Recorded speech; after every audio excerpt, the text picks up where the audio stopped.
Bienvenido a Originales Dantescos, una serie donde encontrarás relatos y cuentos originales por letras dantescas. ¿Estás listo? Comenzamos.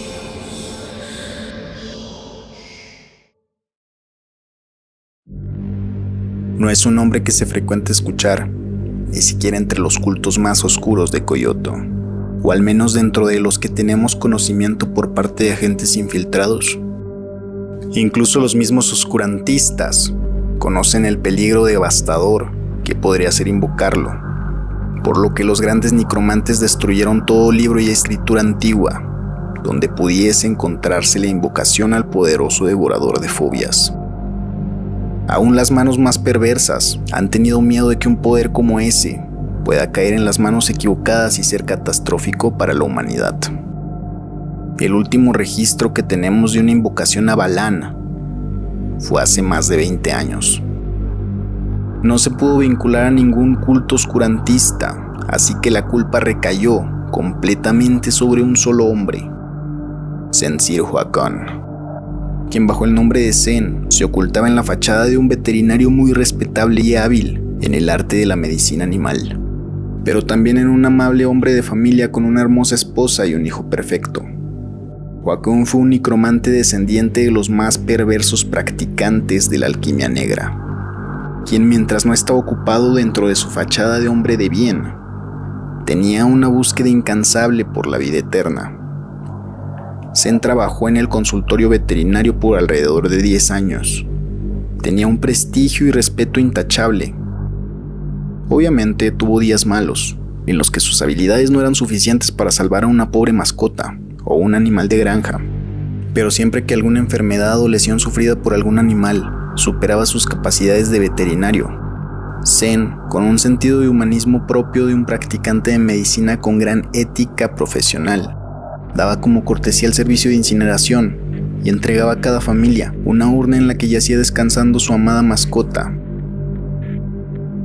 Eso pensábamos los habitantes del pueblo, hasta que posterior a la muerte de Huacón, varias familias identificaron el cuerpo de sus mascotas y animales de servicio conservados en tanques dentro del almacén y laboratorio de Sensir. Este monstruo robaba los cadáveres de los inocentes animales, y mientras a las familias les entregaba cenizas de leños y roedores, Huacón conservaba los cuerpos en una mezcla de alcohol y formol, utilizada para el muestreo de órganos y especies en laboratorios escolares y museos. Pero eso no es todo.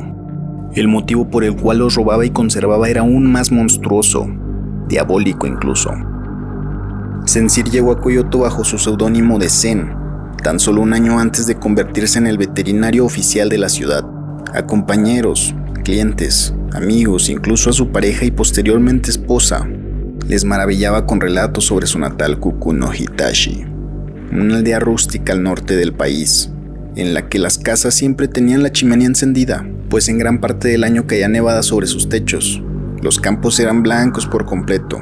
Por consiguiente, los abrigos eran gruesos y cálidos. Eso explicaba su piel naturalmente fría y la poca sensibilidad que tenía a quemaduras y heridas. Huacón pensó bastante bien su fachada, pero su inteligencia no logró controlar su ambición. Quizás si no hubiera acelerado su colecta de partes animales, sacrificando injustamente a mascotas de personas que acudían a él por enfermedades menores que no requerían más que reposo, muy por el contrario de lo que Zen sugería. Tratamientos excesivos, medicamentos insanos, cirugías complicadas de alto riesgo. Pero Zen era el experto. Nadie en la ciudad tenía la facultad de dudar sobre sus conocimientos, así que accedían a los procedimientos que Zen, de forma muy insistente, le sugería, para finalmente darle la noticia a la pequeña niña Guinora de que su amado Manchitas, de tan solo 6 meses, había tenido que ser sacrificado a causa de una complicación por su problema de pulgas.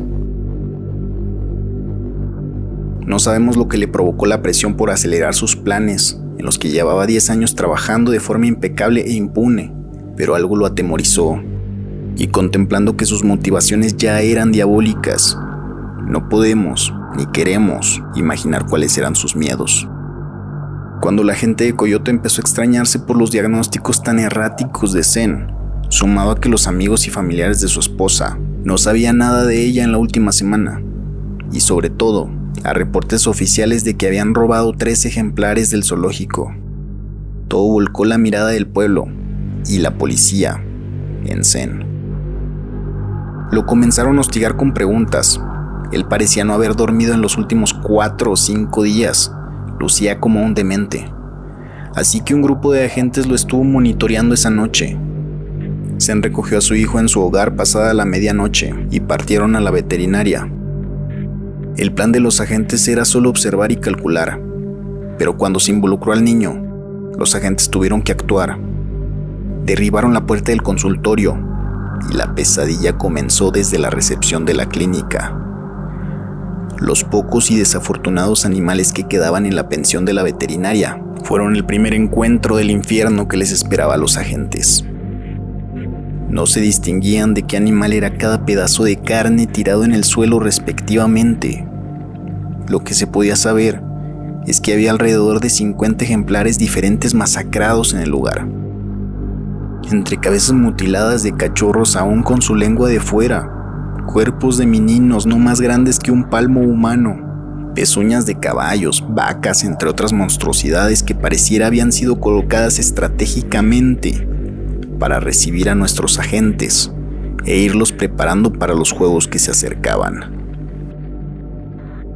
Los agentes escucharon ruidos estruendosos de cristales rompiéndose, uno tras otro.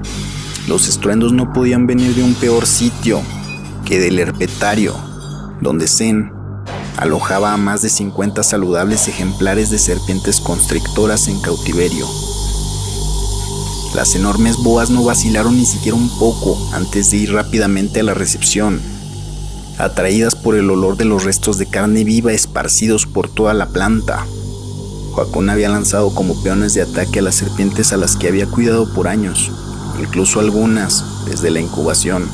Los policías no dudaron en dispararles a todas y cada una de ellas, pero ese era el plan de Joaquín: dejarlos sin balas para lo que estaba por venir.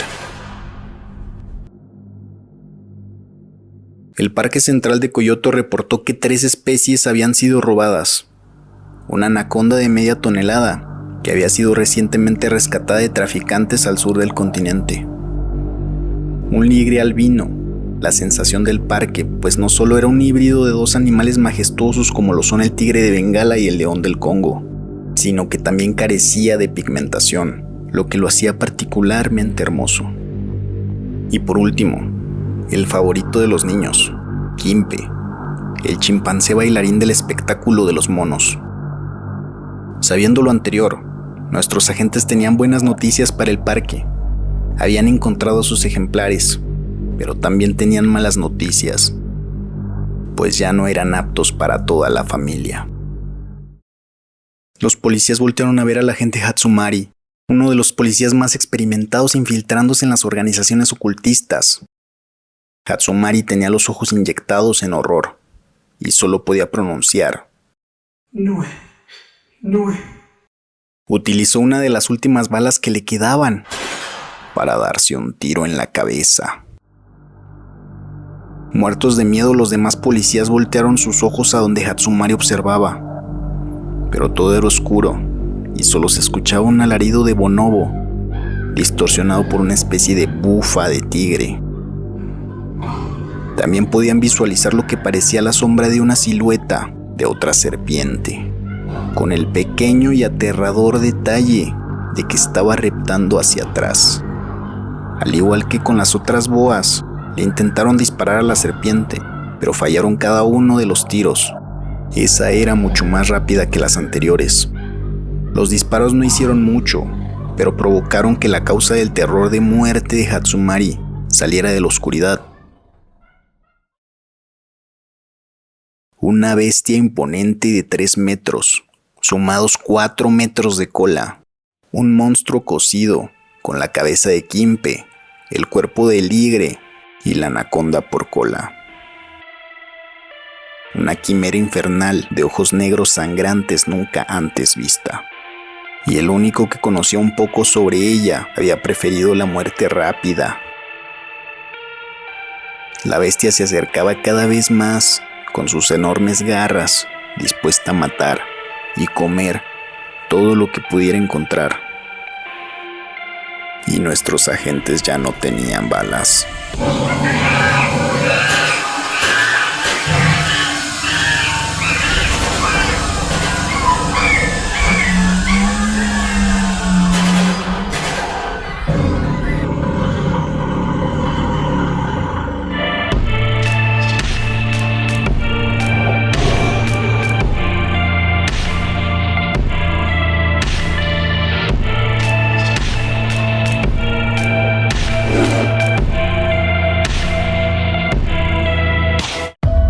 Si te ha gustado el video, dale a like y apóyanos compartiéndolo con tus amigos. Muchas gracias.